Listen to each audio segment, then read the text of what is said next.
Welcome to this explainer. Practically from the moment we can understand the world around us, we're sold this universal cultural script. It's this pervasive mythology of accumulation that dictates a really simple equation.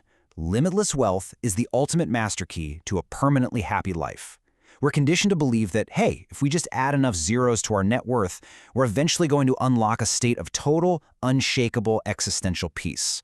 But what actually happens when we look at the hard data and the psychology behind that script? Well, that brings us to a pretty provocative question. Does adding zeros truly equal adding joy?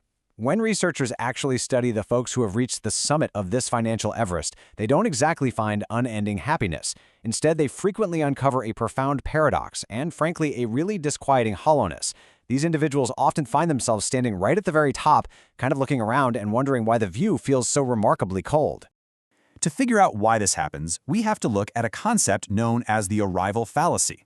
This is that mistaken yet deeply ingrained belief that reaching a specific financial milestone, like making your first million or finally buying that absolute dream house, will magically result in permanent fulfillment. Over the course of this explainer, we're going to use data-backed psychology to completely dismantle this myth of wealth.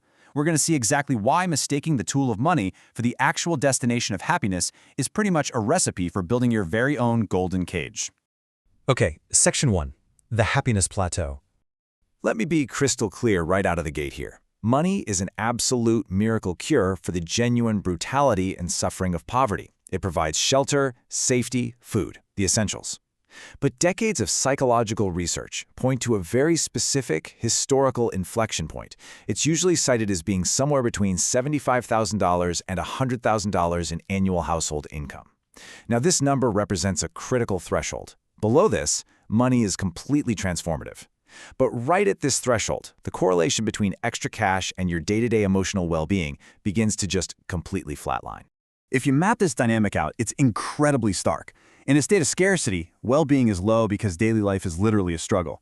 But once you reach that baseline comfort around the $75K to $100K mark, well-being spikes significantly because your basic needs and security are finally met. But look at what happens with extreme wealth. It completely plateaus. It just doesn't shoot up linearly with the bank account. Beyond that baseline comfort threshold, additional money simply buys luxury. And psychologically speaking, luxury is a very, very poor cousin to actual joy. Moving on to Section 2, Psychological Mechanisms. So why does this magic fade?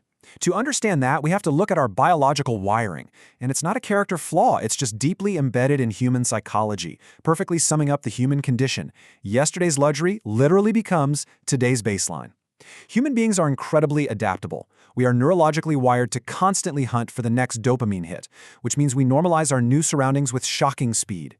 When your means expand, your expectations relentlessly expand right alongside them to match. You don't end up feeling twice as happy, you just recalibrate what you consider to be normal.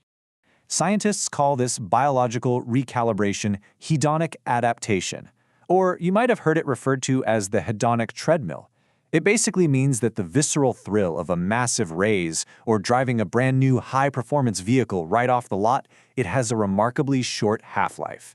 Before long, that shiny new asset just becomes your new baseline, and your daily happiness reverts to exactly where it was before. The dopamine hit fades away, and you're left sprinting on a treadmill of your own making, constantly chasing a neurological ceiling that just does not exist. Think about comparing these two real-life experiences. First, imagine scarcity-driven joy, saving up for months for a single, highly anticipated, celebrated meal out. The friction of waiting actually creates a neurological peak of intense pleasure. Now contrast that with pure abundance, eating nightly Michelin-starred dinners. When every single luxury is available to you on demand, extreme abundance inadvertently burns out our capacity to enjoy the special, mundane pleasures of life. It literally flattens the peaks and valleys of the human experience by removing all the friction. It leaves you in a very comfortable but curiously flavorless middle ground. Section 3. The Golden Handcuffs. The reality is that extreme wealth introduces a massive complexity tax. It's almost never a passive achievement. It is actively demanding. Managing those assets requires immense, honestly exhausting psychological bandwidth. First off, there's the cognitive load of stewardship. You're constantly worrying about tax optimization, insurance, the physical upkeep of a sprawling portfolio. Then you've got market paranoia. Paradoxically, the more you own, the more you have to lose. This leads to an insecurity where the fear of loss completely eclipses the pleasure of possession. And finally, there's the status grind, the absolutely exhausting effort required just to maintain your social standing among other wealthy peers. It creates a really specific trap. Step 1, your wealth increases. Great.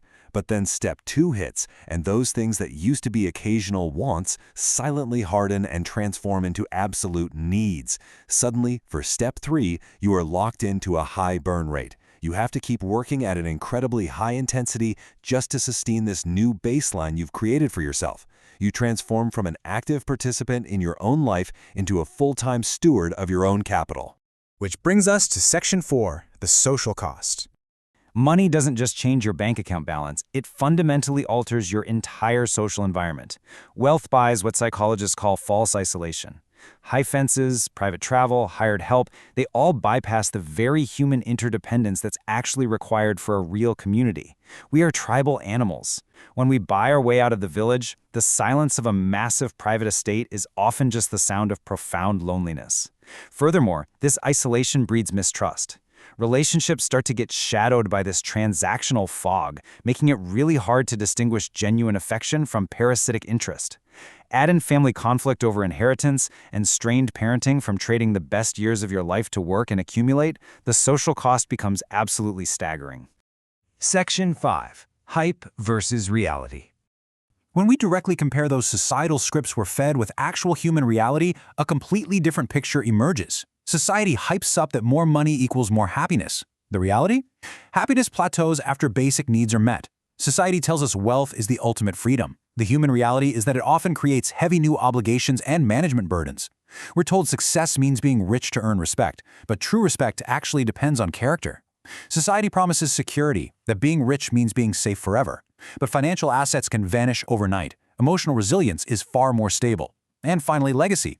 Society says money defines your impact, but the reality is that your values, your ideas, and your relationships leave a far more enduring mark on the world. So, the crucial point here is this. The pursuit of wealth is not free. It demands brutal sacrifices, specifically in your health and your time.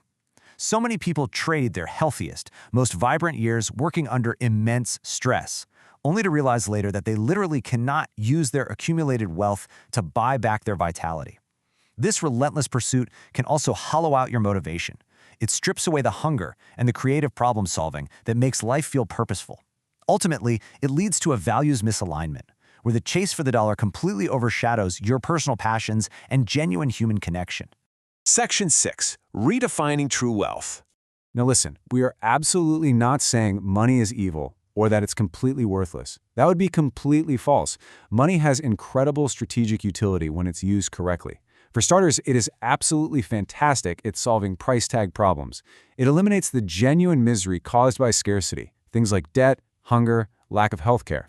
Secondly, it provides autonomy. Think quiet wealth. It gives you the freedom to choose how you spend your time, drastically reducing chronic stress.